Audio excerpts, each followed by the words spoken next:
¿Qué tal? ¿Cómo están, amigos y amigas de esta comunidad? Bueno, ahí tiene usted, lo prometido es deuda. Gracias a Rachel Moscoso, que ya ubicó el botón de los 100,000 integrantes de esta comunidad, para que ustedes lo vean como lo han pedido. Muchas gracias nuevamente a todos por este gran apoyo y por lo que cada uno de ustedes significa para esta comunidad y para su servidor. Oigan, hablemos, por supuesto, si ustedes están de acuerdo, platiquemos de este tema que denunció el presidente Andrés Manuel López Obrador, en torno a qué va a pasar con el Poder Judicial, qué prepara el Poder Judicial de nuestro país rumbo a las elecciones del presente año.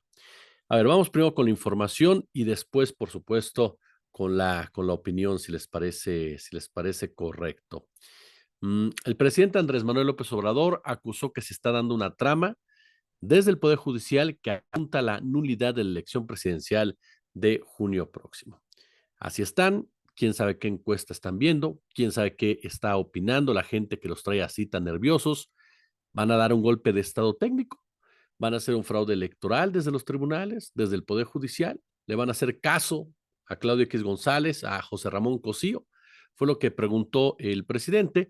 Durante la mañanera de este martes en Palacio Nacional fue interrogado sobre si ya tenía la información que anunció la semana pasada, sobre que gobiernos estatales y de la oposición estarían financiando la guerra sucia en su contra. La respuesta del primer mandatario llevó al tema que estamos discutiendo.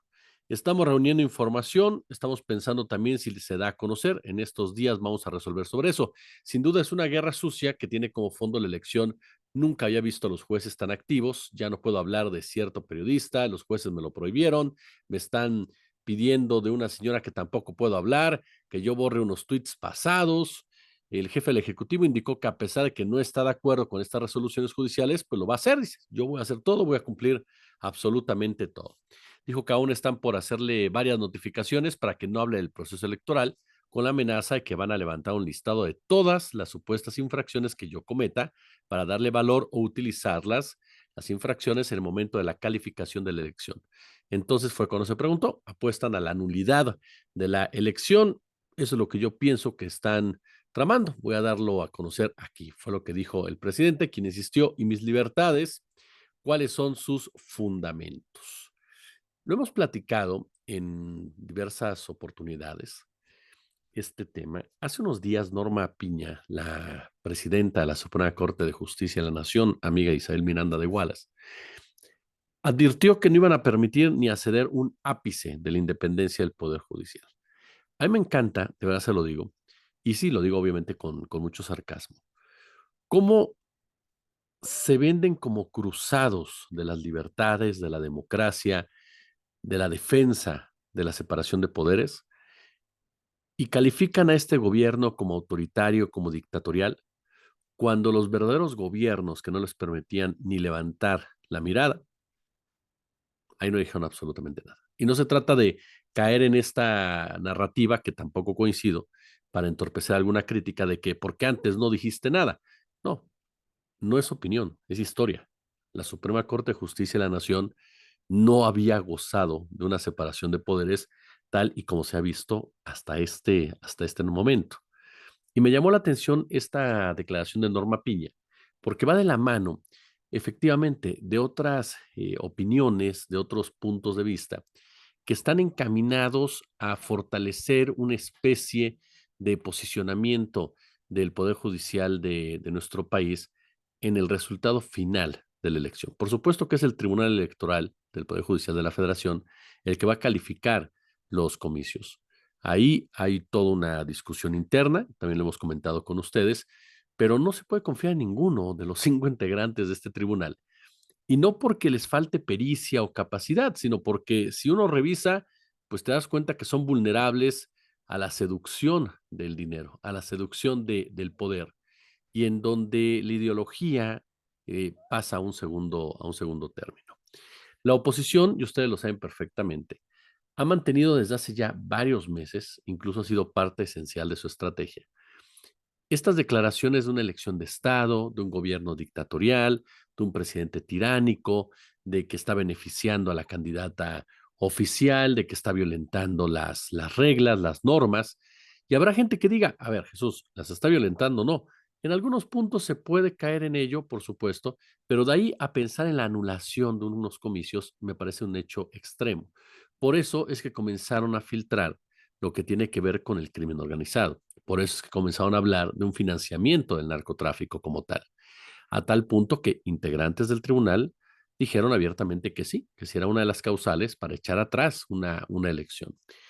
Frente a este, pues probable, vamos a llamarle todavía probable triunfo de Claudia Sheinbaum, que cada día parece más contundente, y con ello, obviamente, 6 años más de la cuarta transformación de Morena, la oposición, particularmente la más extrema, la más empresarial, la más mediática, pues no quiere aceptarlo.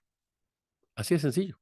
No parece tener la capacidad ni la madurez de aceptar un resultado que parece a todas luces contundente, ¿no? Incluso hablan de impugnar los comicios. Los hemos escuchado.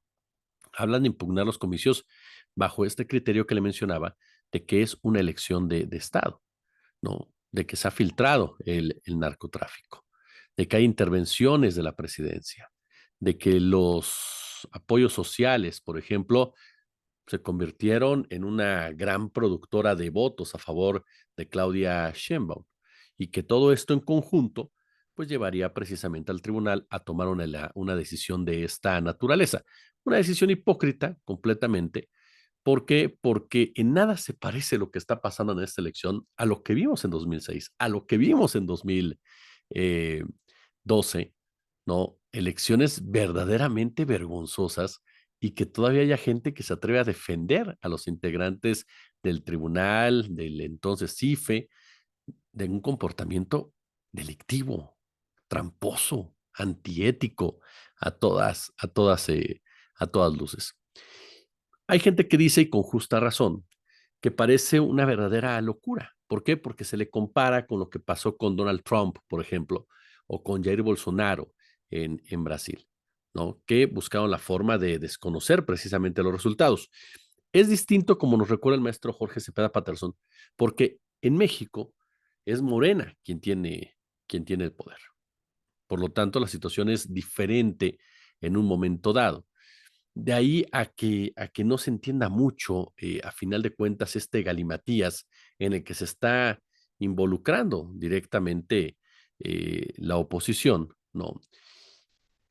Hay un, hay un momento en el cual uno podría pensar, por supuesto, podría pensar que es una postura ya demasiado desesperada por parte de la oposición. A mí me parece que es parte precisamente de cómo están buscando defender sus privilegios, cueste lo que cueste, ¿no? Hemos escuchado ya en muchas oportunidades hablar precisamente de esa opción, hablar de la posibilidad de por lo menos abollar la imagen de Morena, ¿no?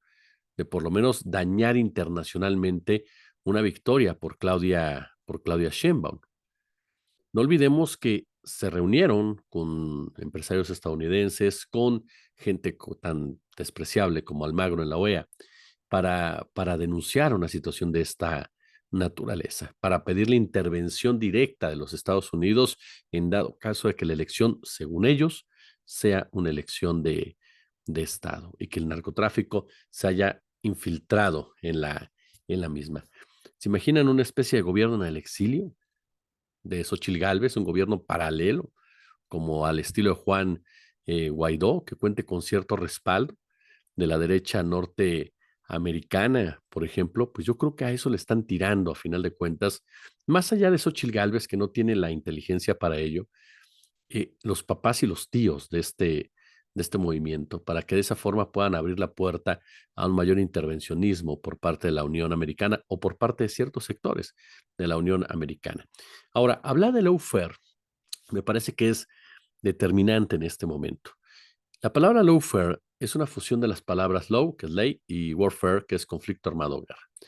Y se refiere al uso de la ley como arma de guerra política para eliminar a un enemigo político, como incapacitándolo, deslegitimándolo, eh, Casos ha habido muchos: Cristina Kirchner, Rafael Correa, Dilma Rousseff, Lula Silva, Evo Morales, y la comunidad jurídica ha resumido sus tácticas de la siguiente manera. Uno, manipulación del sistema legal. Dos, dar apariencia de legalidad a las persecuciones políticas. Tres, uso de demandas sin mérito, sin contenido, con acusaciones totalmente frívolas. Cuatro, abuso del derecho para dañar y deslegitimar a un adversario. Cinco, promoción de acciones legales para desacreditar al adversario. Cheque bien cada punto y dígame usted si no se ha venido presentando en nuestro país. Intento de influir en la opinión pública. Siete, uso del derecho para obtener publicidad negativa o bien opresiva. Judicialización de la política, el derecho como herramienta para conectar medios y fines políticos. Promoción de la desilusión popular. Crítica a quienes utilizan el derecho internacional y los procesos judiciales para presentar demandas contra el Estado. Uso del derecho como medio para constreñir y castigar al adversario. Acusación de inmorales e ilegales las acciones del enemigo con el fin de frustrar los objetivos contrarios. La situación límite del lawfare se crean mediante un paciente y minucioso camino que empieza por afirmar el poder político del poder judicial. Esto a través de sus decisiones judiciales. Y ha sido también abundante la desacreditación, destrucción o desvanecimiento de acciones del gobierno progresista de López Obrador, que buscan combatir la corrupción del régimen neoliberal o desarrollar obras necesarias. Esta connivencia del Poder Judicial con la derecha partidista y con las que se encuentran enquistadas en los organismos autónomos, le ha entregado a los sectores reaccionarios todo aquello que no consiguen en las urnas y se ha convertido en la mayor rémora para el proyecto transformador elegido por la mayoría de los ciudadanos. Uno de los objetivos del lawfare a corto y mediano plazo es lograr la restauración del neoliberalismo también por la vía judicial. Hay analistas internacionales, think tanks, expertos, que argumentan a favor de esta visión, que tienden a ser reproducida por la prensa hegemónica. La tesis principal es que estos gobiernos, al otorgar mayor protagonismo al Estado, es decir, gobiernos como el de Andrés Manuel, en particular en la regulación de la economía, por ejemplo, al repolitizarlo y revalorar lo público, privilegian la utilización de influencias y fondos públicos para beneficio personal. ¿Se acuerda todo lo que ha dicho Loret de Mola a estas horas? Y la utilización de los poderes del Estado para evitar la rendición de cuentas. ¿Se acuerda? Otro punto importante. El único poder del Estado que se mantiene intocado en nuestro país, por cierto, es el judicial, por tratarse del que tarde que temprano decide sobre temas relevantes, en especial aquellos tendientes a preservar el modelo depredador impuesto por esa derecha histérica. Y reiterada ha sido la propuesta presidencial de llevar a cabo una profunda reforma al Poder Judicial.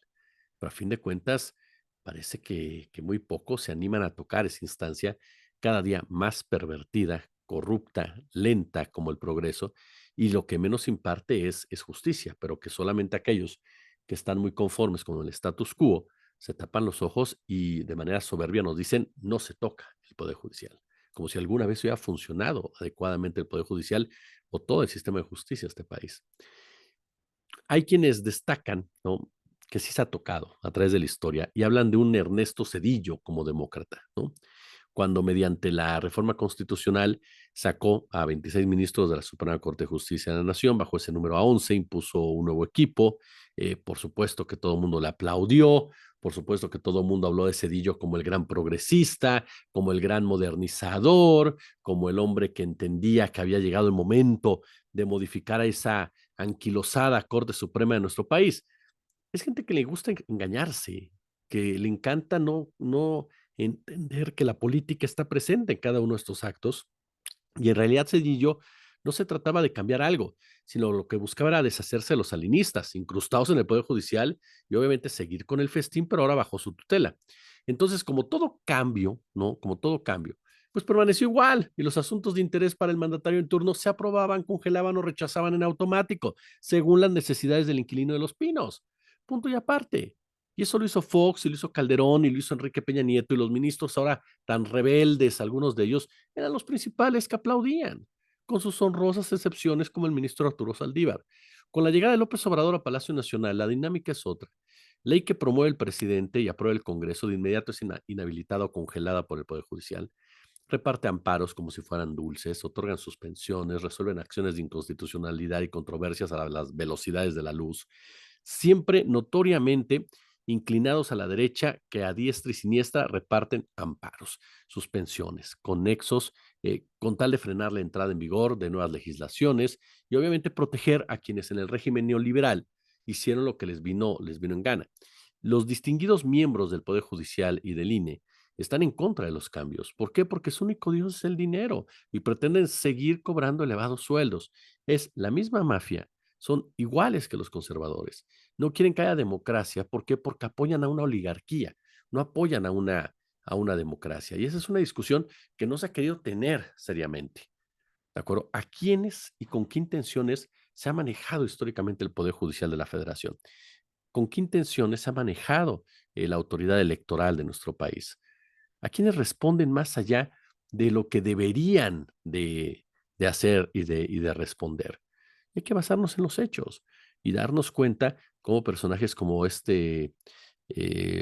Javier Lainez, como Luis María Aguilar, como la propia Norma Piña, en fin, son personajes involucrados directamente en actividades políticas, personajes que responden a un interés político de derecha, con empresarios de derecha que han fastidiado a este país y que están decididos a descarrilar la elección. Por eso es que no es de extrañarse que el presidente hable de un golpe de estado técnico en todos los sentidos, porque es real. Es lo que están buscando y lo que están tratando de construir como una de las tantas salidas desesperadas a una derrota que cada día se acerca más. ¿Ustedes qué opinan? Si les gustó el video, pulgar arriba, por supuesto, déjenos su comentario, eh, compártanlo, háganos el favor de compartirlo, suscríbanse, denle a la campanita y si tienen posibilidades, échenos el super chat, el super gracias, si no, con todo lo demás nos ayudan muchísimo. Regresamos en un momento para hablar, como se los prometí en la mañana, de todo lo que está pasando en el estado de Guerrero. Muy, pero muy buenas noches.